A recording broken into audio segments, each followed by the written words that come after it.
태국 방콕의 한 교도소에서 믿기 힘든 사건이 폭로되기 시작한 것은 내부 제보 한 통에서 비롯됐습니다. 평범한 수감자였던 이는 교도소 안에서 특정 중국인 죄수들이 일반인과는 비교할 수 없는 초특급 대우를 받고 있다고 말했습니다. 그가 묘사한 광경은 영화적 상상이나 과장이 아니라 실제로 그 안에서 벌어지고 있는 현실이었습니다. 그리고 이 충격적인 제보는 태국 법무부까지 전달되며 국가적 수사로 확대되기 시작했습니다.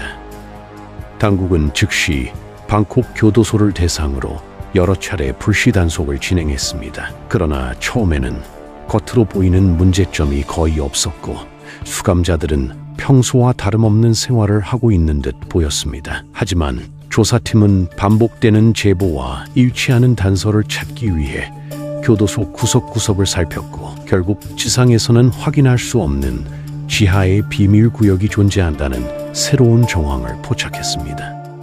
그 비밀 구역의 입구는 일반 수감자들이 접근할 수 없는 제한 구역에 숨겨져 있었습니다. 경비가 가장 느슨해지는 새벽 시간대 수상한 움직임이 반복적으로 감지되며 조사팀은 즉시 침투 작전을 준비했습니다. 지난 16일 결국 그들은 지하로 이어지는 좁고 어두운 통로를 발견하게 되었고 그 통로 끝에서 태국 감옥 역사상 유례없는 장면이 펼쳐졌습니다.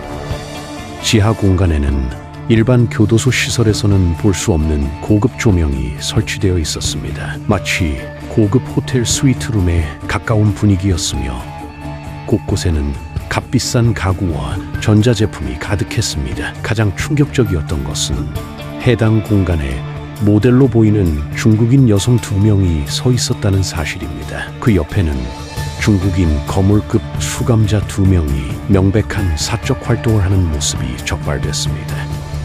조사팀은 현장에서 콘돔, 와인, 고급 요리 잔여물, 시가와 전자, 담배 등을 즉각 압수했습니다. 이들의 행동은 교도소 환경과는 완전히 동떨어진 자유로운 생활 그 자체였습니다. 당국은 여성들이 정식 방문 절차를 거치지 않았다는 사실을 확인하며 교도소 직원들의 조직적인 개입이 있었다고 판단했습니다. 여성들은 외부인이 접근할 수 없는 구역으로 안내받아 곧장 지하 VIP실로 이동했습니다. 이는 교도소 내부의 누군가가 동선을 열어주지 않았다면 불가능한 일이었습니다. 태국 법무부는 이 지점에서 이미 공식적인 부패가 있었음을 확신했습니다. 그 뒤 교도소 전체 부지에 대한 대대적인 재조사가 이어졌습니다. 교도소 내부 CCTV에는 삭제된 흔적이 남아 있었고 일부 영상은 고의적으로 편집된 흔적까지 발견됐습니다. 기술팀은 삭제된 영상을 복원해 수일 동안 지하 구역으로 여성과 외부인들이 반복적으로 출입한 기록을 확보했습니다. 심지어 특정 직원들은 그 시간대에 근무표상 존재하지 않아야 했음에도 현장에 머무르며 수감자들의 이동 없는 장면이 포착되었습니다. 중국인 거물 수감자들은 교도소 직원들에게 금전적 보상을 약속하며 충성심을 구축한 것으로 보입니다. 조사 결과 이들은 막대한 뇌물을 통해 교도소 안에 자신들만의 왕국을 구축했습니다.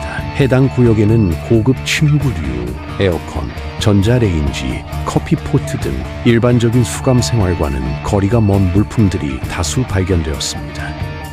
또한 이들은 중국어를 이해하는 태국인 수감자들을 개인 비서처럼 고용했습니다. 비서 수감자는 식사 준비, 청소, 심부름, 도박 정산 등 다양한 업무를 맡았고 거물 수감자들은 그 대가로 식품이나 현금 등 다양한 보상을 제공했습니다. 교도소 내 사조직처럼 운영되며 내부 경제 시스템마저 따로 존재한 셈입니다. 지하 VIP 구역에서는 매일 밤 도박판이 펼쳐졌습니다. 카드게임과 마작 등 중국식 도박이 성행했으며 현금 대신 외부에서 들여온 귀중품이 거래되기도 했습니다. 일부 직원은 도박 도중 수감자들에게 음식을 배달하는 장면도 목격됐습니다. 그 모든 과정이 완전히 합법인 듯 자연스럽게 이루어지고 있었습니다. 이 사건이 드러나자 태국 정부는 즉각 교도소장을 경질했습니다. 교도소장은 재직 기간 동안 마카오를 자주 방문했다는 기록이 남아있어 뇌물 및 연계 가능성이 제기됐습니다. 현재 그는 직원 14명과 함께 조사를 받고 있으며 그중 일부는 이미 뇌물수수 정황이 상당 부분 확인된 상태입니다. 태국 법무부 장관은 이번 사건이 사법 시스템 전체를 훼손하는 중대한 일이라고 강조했습니다. 그는 자신이 근무한 어떤 기관에서도 수감자들이 이렇게까지 영향력을 행사하는 것을 본 적이 없다고 말했습니다. 이는 단순한 교도소 비리 사건이 아니라 구조적 부패가 만들어낸 범죄적 공간이라고 평가했습니다. 이어 철저한 수사와 재발 방지 대책을 약속했습니다. 중국인 거물 수감자 200여 명 중 이번 특혜를 누린 수감자 2명은 즉각 다른 교도소로 이송됐습니다. 그러나 태국 현지 언론은 이 2명만의 문제가 아닐 것이라고 지적합니다. 이 같은 시스템을 유지하려면 훨씬 더 많은 직원과 수감자의 협조가 필요했기 때문입니다. 당국은 사건 규모가 생각보다 훨씬 클 가능성을 열어두고 수사를 확대하고 있습니다. 이번 사건은 단순한 교도소 내부 부패를 넘어 국제 범죄 조직과 중국계 조직의 자금력이 태국까지 깊숙이 침투했음을 보여줍니다. 특히 미얀마, 캄보디아, 라오스 국경지대에서 활동하는 조직들이 교도소 내부에서도 비슷한 방식으로 자금 흐름을 유지해왔다는 분석도 나옵니다. 현재 태국 정부는 방콕뿐 아니라 전국 교도소에 대한 전수조사에 착수했습니다. 각 교도소의 CCTV 기록, 출입 기록, 직원 동선, 재산 증가 내역 등 모든 정보를 전면적으로 분석한다는 방침을 세웠습니다. 이 과정에서 추가 불법 구역이나 VIP 시설이 발견될 가능성도 배제하지 않고 있습니다. 국제사회에서도 이번 사건에 깊은 관심을 보이고 있습니다. 특히 태국은 매년 수백만 명의 관광객이 방문하는 국가이기 때문에 사법, 치안 체계의 신뢰성은 국가 이미지와 직결되는 요소입니다.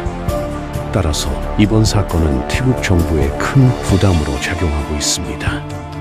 한편 중국 정부는 공식적인 입장을 밝히지 않았지만 중국계 범죄 조직이 해외 감옥에서까지 특권을 누린다는 사실은 민감한 사안입니다. 일부 전문가들은 중국 내부에서도 이 사건이 조용히 모니터링되고 있다고 분석합니다. 특히 해외 범죄 조직 단속 강화 정책과 연결될 가능성도 언급되고 있습니다.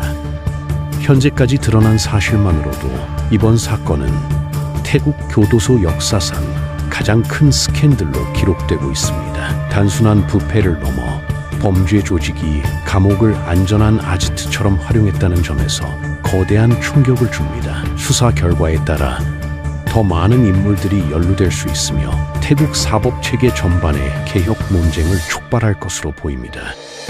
결국 이번 사건은 하나의 질문을 남깁니다. 과연 감옥 안의 권력은 누구에게 있었는가? 수감자여야 할 범죄자들이 감옥을 지배했고 감독해야 할 이들이 오히려 그들의 하수인이 되었다는 사실이 현실로 밝혀졌기 때문입니다. 이제 태국은 이 부패의 고리를 끊기 위해 강력한 개혁에 나서고 있습니다. 그리고 전 세계는 그 과정이 성공할지 또는 또 다른 은폐와 방치로 끝날지 지켜보고 있습니다. 이 사건은 단순한 지역 뉴스가 아니라 국제 범죄와 부패 구조의 민낯을 폭로한 세계적 스캔들로 남게 될 것입니다. 저희는 좋은 영상으로 곧 다시 찾아뵙겠습니다. 알면 놀라는 세상 이야기 시청해 주셔서 감사합니다. 마지막으로 구독과 좋아요 그리고 알림 설정까지 부탁드립니다.